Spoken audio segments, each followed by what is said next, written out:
quitter X, mais pour aller où? Voilà, avec fracas, sans fracas, on voit des utilisateurs qui quittent le réseau social d'Elon Musk. Pour aller où? Est-ce que ça veut dire que Twitter X devient un réseau affaibli? Est-ce que c'est l'annonce peut-être d'une chute? Mais qui peut vraiment rivaliser aujourd'hui avec ce réseau social? Ça va être toutes ces questions qu'on va aborder avec mes experts aujourd'hui. Joseph Baudreau, bonjour. Bonjour Daphne. Vous êtes doctorant en civilisation des pays anglophones à l'université Sorbonne Nouvelle. Vous êtes impliqué aussi dans l'association Savoir Devenir, qui a pour vocation de redonner au public le pouvoir sur la vie médiatique et numérique. Et vous êtes un spécialiste de la vérification des faits. On en a parlé juste avant avec un nouveau service qui vient d'émerger. Vous vous intéressez donc à ce sujet de la désinformation, à l'économie aussi politique de la communication. Vous avez été chercheur principal du projet européen Erasmus+, Fact-Checking, qui a cartographié l'état des études sur la désinformation en Europe et a conçu un cours de formation en ligne. À côté de vous, Antoine Quétrine, bonjour. Bonjour. Vous êtes anciennement numéro 1 de la cellule Data Analyse numérique de l'Élysée, spécialisé dans l'analyse des conversations et des données qui proviennent des réseaux sociaux, cofondateur du cabinet de conseil Licter qui aide les entreprises justement à exploiter toutes ces données sur les réseaux sociaux. Alors je voulais avoir déjà à tous les deux votre regard sur ces départs de X. On peut parler des médias avec Ouest France qui a vraiment été le premier groupe en France à cesser de publier sur le réseau social X, qui d'ailleurs affiche qu'il y a déjà eu une suspension, mais là c'est vraiment une décision définitive et nous dit Ouest France assez unanime en interne. On a aussi le groupe Sud-Ouest, voilà, avec l'ensemble des éditeurs qui a décidé là de suspendre la présence sur la plateforme X. À l'étranger, on peut parler du Guardian, de l'Avanguardia en Espagne. On a aussi des régions, des collectivités qui s'en vont, des entreprises. Est-ce que ça vous semble un mouvement massif, encore plus massif peut-être qu'au moment où Elon Musk a récupéré le réseau social Twitter ? Qui veut commencer ? Moi, je pense que c'est significatif. Là, les institutions, il y a même des personnalités qui ont commencé à partir. C'est assez notable. Et je pense qu'on y reviendra. C'est peut-être le début d'une nouvelle phase dans ce départ-là. Après, de là à parler d'un départ massif, je pense que ça allait un peu trop vite. On est encore sur des volumes qui sont limités. Se pose vraiment la question de l'alternative. Moi, je pense qu'à date, on peut en parler, c'est quelque chose, mais de là à dire que c'est vraiment le jour et la nuit, je pense pas. Après, il y a beaucoup aussi de départs, je disais, sans bruit, qui ne sont pas vraiment des départs, il n'y a pas de fermeture de compte, mais les utilisateurs ont décidé de moins publier. C'est presque un départ petit à petit, à petits pas. Qu'en pensez-vous, Joseph ? Donc après les élections américaines, avec le rôle très, très visible aux côtés de Trump, pendant la campagne. Pendant la campagne et maintenant avec le département de l'efficacité. Avec Elon Musk, ce moment et je crois c'est le goût dans le lot qui a débordé le vase pour beaucoup de gens. Mais les problèmes avec X a commencé depuis longtemps avec l'ancien Twitter, depuis 2016. Donc maintenant, je crois que c'est la troisième vague, le troisième effort de sortir X, mais c'est plus fort que les autres deux. Donc, on verra. On verra, effectivement. Reporters sans frontières, quand même, déplore le départ des grands médias de cette plateforme. Il estime que c'est en fait le symptôme de l'échec des démocraties. Est-ce que vous êtes d'accord avec cette analyse ? C'est vrai qu'à date, on entend beaucoup de critiques sur X en ce moment pour plein de raisons, mais c'est quand même un des réseaux sociaux qui est le plus utilisé en France, qui est hyper important dans les sphères journalistiques, politiques, économiques. Le fait que ces grands noms, que ces monuments partent, moi je suis pas sûr que ce soit tant que ça une bonne chose. Entre guillemets, c'est facile de partir, mais si derrière on perd ce lien avec ces gens-là, on perd cette connexion, c'est pas forcément pour le mieux. En tout cas, ça c'est ma théorie. Et le deuxième sujet, c'est que finalement, où est-ce qu'on va les retrouver ? Si on les retrouve de manière éclatée, on va pas retrouver le même tissu et la même cohérence d'ensemble qu'on avait, je pense, il y a de ça 4-5 ans sur Twitter, du coup. Donc à voir ce que ça va donner. Et ça, c'est une question d'ailleurs qu'on va aborder. Est-ce qu'il va y avoir justement l'alternative, vraiment une plateforme qui va émerger comme étant la nouvelle concurrente de X, ou un effritement et finalement effectivement une perte de poids de ces médias qui étaient présents très fortement sur X. Qu'est-ce que vous pensez de cette question de quitter ou pas, quand on est un grand média, quitter ou pas X? Je crois pour les médias, c'est une bonne idée. De partir? De partir, pourquoi pas. Ou au moins créer le compte sur l'autre plateforme, comme Threads ou Mastodon. C'est pas un abandon finalement, abandon, un constat d'échec de la démocratie, comme nous dit Reporters sans frontières? Le X, c'est un... Je n'ai pas compris Est-ce que le fait de Reporters sans frontières nous dit finalement que les médias quittent X, c'est un échec pour la démocratie? Non. Donc on peut considérer que c'est une forme d'abandon aussi des utilisateurs qui sont sur la plateforme. On les laisse finalement entre eux, on les laisse immerger dans des informations qui seront plus celles des grands médias. Mais c'est un choix. Oui, c'est un choix, mais c'est un choix de partir pour trouver un environnement plus ouvert pour l'information vraie, ou au moins pour les conversations vraies. Parce que X, c'est avec les règles d'engagement et par exemple l'agressivité des utilisateurs ou les algorithmes qui augmentent ou sont plus influentiels avec les gens qui payent pour le blue check. Donc, c'est absurde. Avant, les blue checks, c'était pour les médias ou les gens... La certification du compte, en fait. La coche bleue. Ouais. Et donc, c'était une autre chose. Mais maintenant, par exemple, je peux créer un business. Je peux acheter un compte blue check. Je peux créer le contenu avec ChatGPT, avec aucune entrer dans la vérité ou les choses comme ça, mais juste le clic, juste l'engagement. Et donc, ça, c'est la vérité de X maintenant. Pour autant, tous les trois, on continue à être sur cette plateforme, je le précise. Alors, plus ou moins activement. C'est vrai que moi, j'ai sans doute beaucoup ralenti. Joseph aussi, j'ai l'impression. Ouais, moi aussi. Oui, voilà. On en parlait juste avant en off. Il y a aussi un grand nombre de bots, un grand nombre de faux comptes qui nous suivent maintenant. Donc, l'intérêt se perd un peu, parfois. Et ce que présente l'algorithme aussi, quand on ouvre l'application, on voit qu'il y a une présence permanente finalement des posts d'Elon Musk déjà. Enfin, je ne sais pas si c'est votre cas, moi en tout cas, c'est ça qui arrive en premier. Alors, où vont justement les déçus de X? Qu'est-ce que vous entendez? Vous faites du social listening, vous écoutez ce qui se passe sur les réseaux sociaux. Ils vont où principalement? Ils vont chez Threads, chez Blue Sky, chez Mastodon? Ça, c'est une très bonne question. Je pense qu'il y a toutes ces options. Il y a les réseaux sociaux qui ressemblent vraiment sur la forme à Twitter, X. Donc on a Mastodon, Blue Sky. Anciennement, on avait un peu parlé. Le sujet là-dessus, je pense qu'il y a un sujet d'adoption en fait.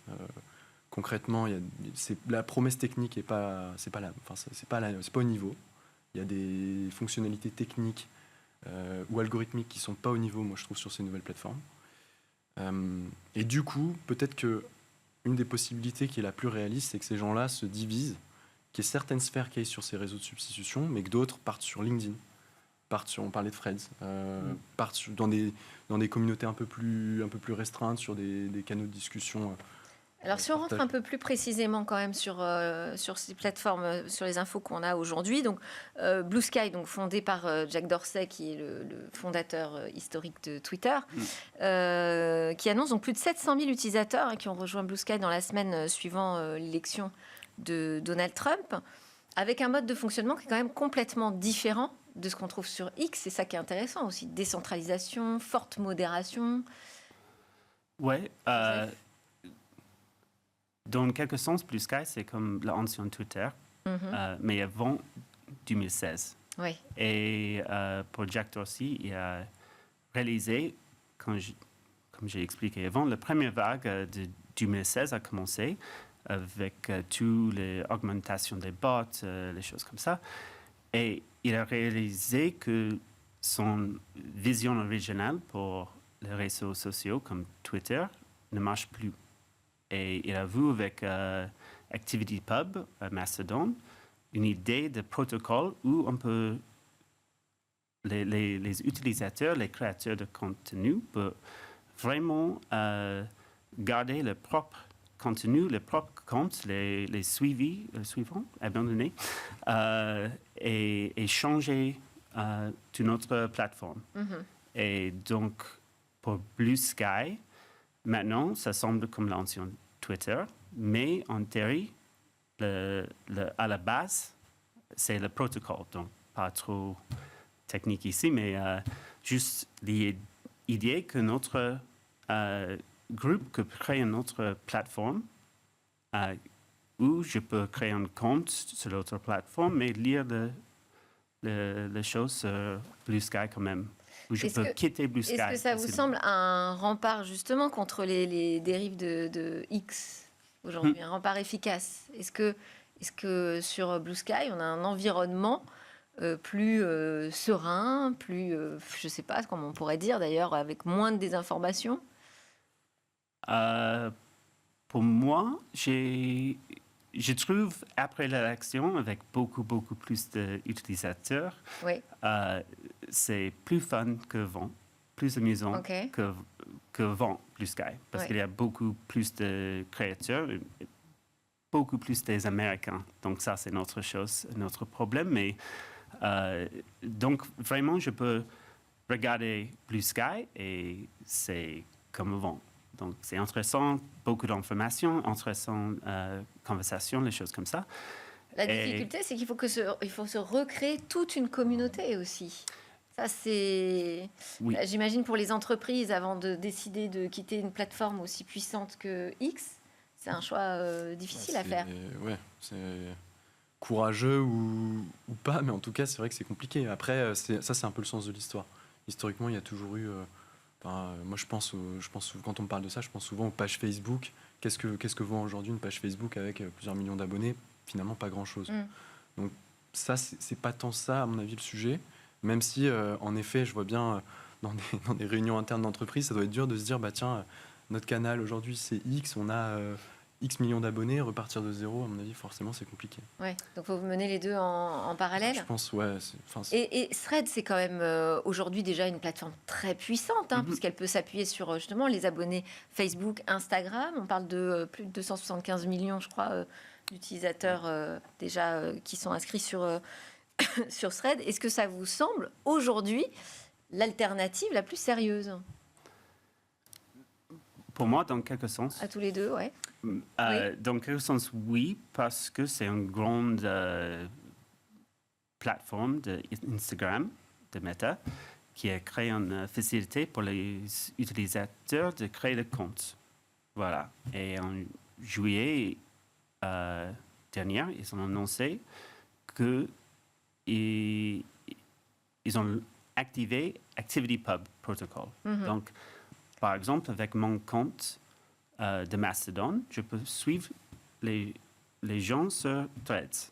Donc, dans quelque sens, c'est le moment pour les créateurs, pour les annonceurs, pour les marques de luxe et des choses comme ça.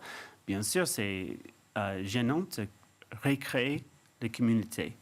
Mais il y a un promet pour le futur avec ces protocoles de Blue Sky ou de ActivityPub, parce que si Threads devenir insupportable comme X maintenant, par exemple Smart Tech, vous pouvez créer un compte sur Threads, je peux suivre avec mon propre compte de Mastodon. Oui, ça c'est super intéressant. Si vous avez envie de quitter Threads, vous gardez votre abandonné, votre communauté et part. OK. Et donc, ça, c'est le sujet de l'interopérabilité. Il y a plus de pouvoir pour les gens qui créent la vraie source d'information entrée dans les plateformes. Parce que l'autre question, c'est si on est déjà puissant sur Instagram, ce que sont beaucoup de groupes déjà aujourd'hui, est-ce qu'on a besoin en plus de basculer sur Threads finalement? C'est pas le même type de contenu qui va être posté. Je pense que pour aller toucher sur des sujets très chauds, très d'actualité, ou même incarner encore plus certaines thématiques, je pense que ça peut être une bonne option. Moi, je le vois, Threads, honnêtement, je le vois bien comme le réseau de substitution sur toutes les conversations un peu grand public qu'il y avait avant sur X. Je pense au sport, je pense les soirs de Ligue des Champions ou de Formule 1. Ce type de conversation, à mon avis, peut aller vers ce type de réseau. D'accord. Sur tout ce qui va être plus politique / économique, j'attends de voir. Honnêtement, je suis pas encore... Ça peut-être plutôt Blue Sky. Ou En tout cas, il y a beaucoup de communication aujourd'hui. Alors, j'ai plus beaucoup de temps. J'avais 2 questions, mais enfin, est-ce que vous pensez que la manière dont X se transforme aujourd'hui peut causer sa perte? Est-ce qu'on en est là déjà? Avec une réponse courte, s'il vous plaît. Et deuxième question, c'était est-ce que ce qu'on appelle les troubles de l'information, vous appelez ça les troubles de l'information contemporains, Joseph, peuvent se calmer en basculant sur d'autres plateformes? Alors peut-être, Antoine, vous répondez à ma première question. Est-ce que ça peut causer sa perte aujourd'hui, cette transformation de X, selon vous? Très rapidement, honnêtement, X est à risque, c'est sûr.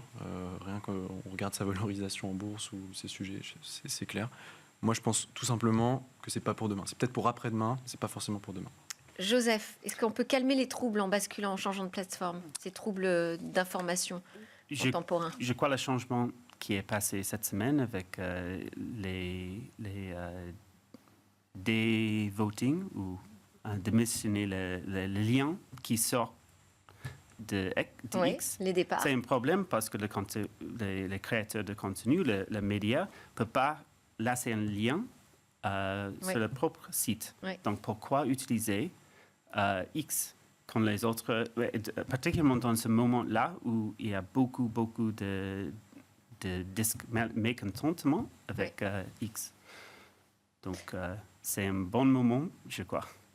Merci Joseph Baudreau. Je rappelle que vous êtes doctorant en civilisation des pays anglophones à l'université Sorbonne Nouvelle. Et merci Antoine Quétrine. Je rappelle que vous êtes le cofondateur du cabinet de conseil Licter. Merci beaucoup. Merci beaucoup. Merci.